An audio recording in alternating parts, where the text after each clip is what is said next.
Hey guys, this is Andy with Get Your Wellies. Welcome back to the channel. Today we're going to talk about growing ginger. We're just about 6 weeks away here from last frost date, so we're going to get some ginger started in the house, move it out once that warm weather gets here. So we're going to talk about that today, but why don't you get your wellies, meet me in the garden.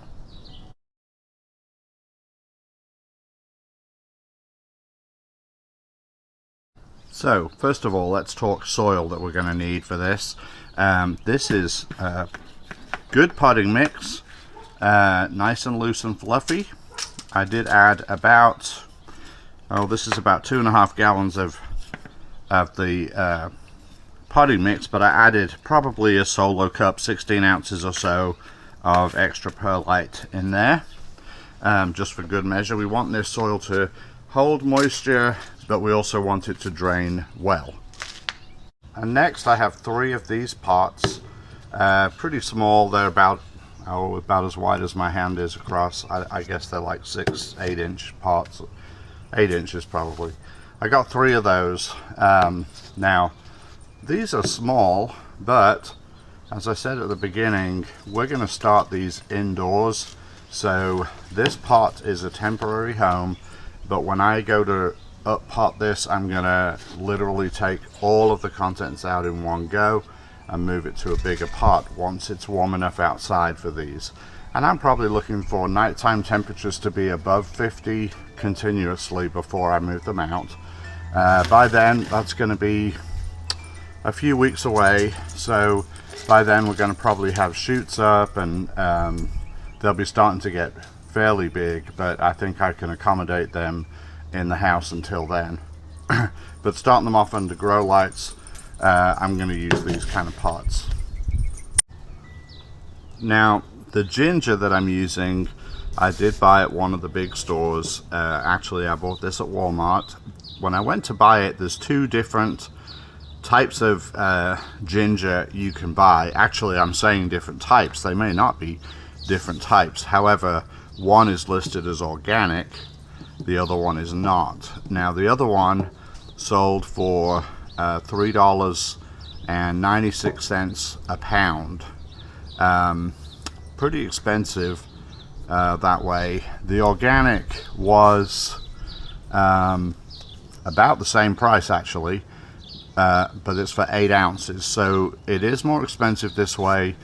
This is interesting because this is actually, it's USDA approved as organic, but it was actually cultivated in Peru and then packaged and all of that in California. So I don't know, I guess they have to kind of look at the growing arrangements and that kind of stuff, but it is certified organic by one of the auditing companies, so we're gonna use this one. Sometimes I think the other thing is that the ginger that you get from that's not organic is likely to have inhibitors on it to prevent growth happening very quickly, so that is a consideration too. So I'm tearing into this. Ruby's pretty interested in that, so hopefully she won't try and dig it up while it's in the house. We'll have to watch her for a bit, I guess. Okay, so inside of here we've got 3 pieces, and here's what you're looking for when you go to buy your ginger. Now this one is a little dried up.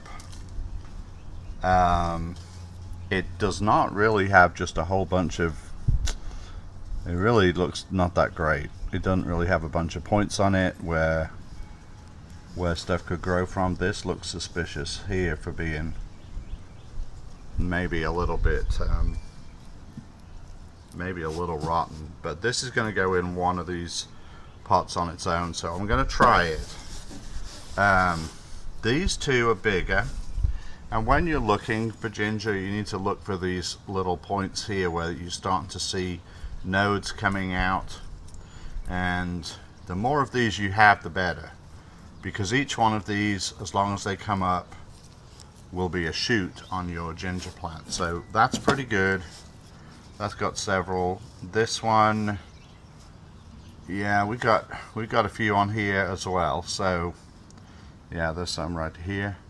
So this one looks pretty good. These two for sure. This one, I'm not as optimistic, but you know, we got nothing to lose, so we're going to give it a try and see what happens. The other thing to know about ginger is this is, you know, we've always kind of said we're going to go to the store and get a ginger root, and this is what we come home with, but actually this is not a root. This is a rhizome. So it's actually part of the stem. It's the main stem of the plant, but it will grow horizontally underground, and from that will come shoots going up and roots going down, and the rhizome will just keep getting bigger once that plant's getting plenty of energy from nutrition in the soil and from sunlight through photosynthesis. This will grow and get bigger, and that's how we'll get to harvest more of it later in the year. And that's the same way with banana plants. They are also a rhizome, and so if you'll notice, you'll start seeing these little shoots or baby banana plants. Some people refer to those as pups, because they're growing the same way. They're sending shoots up and roots down, and the rhizome's constantly expanding. So that's how these things grow, and what we're going to do is plant these just a little bit below the surface. They need to be in that soil that is moist. We don't want it soggy, but we want it to drain well, but we don't want it to dry out. Peru actually does not have a really tropical climate. In fact, some of it where it's elevated is pretty cold. It's really more of a subtropical, but other places in the world, in Asia, where ginger is grown and used a lot in Asian dishes, their weather is hot, humid. So I'm here in the southern United States. This is a good place to grow ginger. Now, one of these pots still has some of the sticky label left on it, so I can tell this pot. So what I'm going to do is put that smaller piece of ginger that I'm not really feeling as optimistic about, we're going to plant that one in here. So let's do that first. I'm going to put a few scoops of soil in here. In fact, let me just speed it up and do all three of these, then we can kind of get to the ginger part.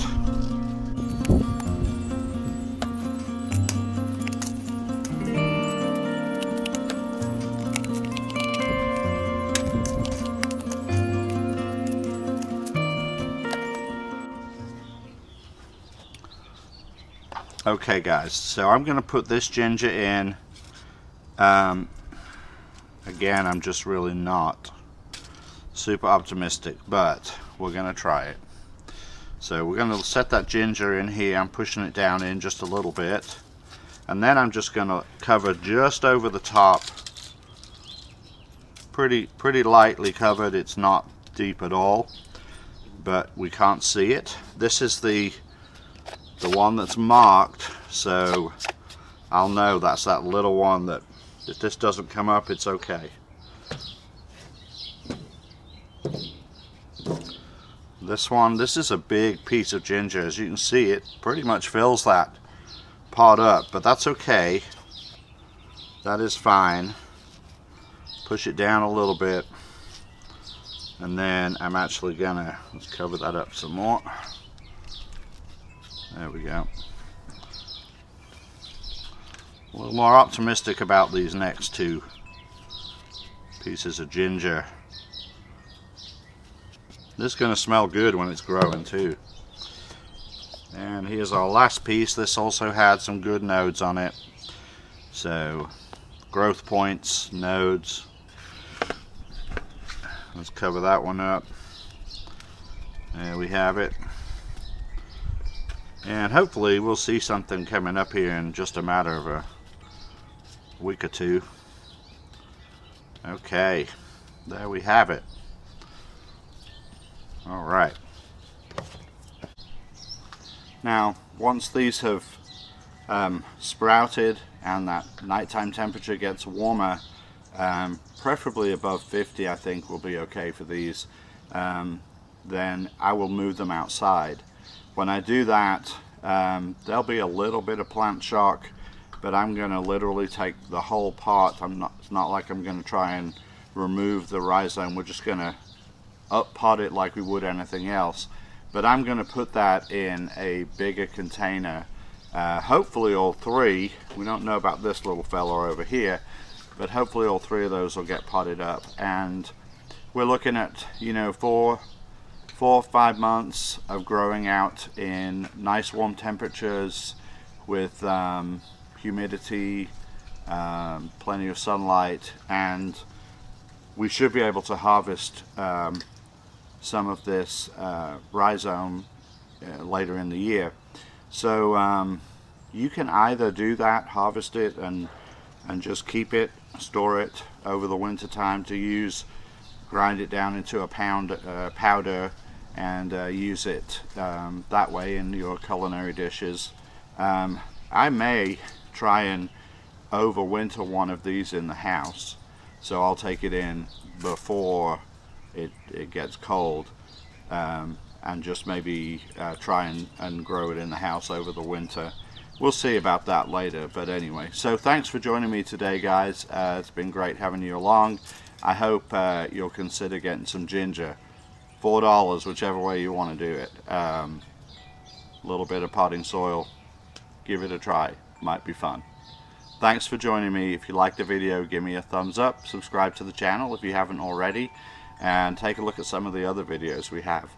More to come on Get Your Wellies. I'm looking forward to seeing you next time, so join me again on the channel. Until then, bye now.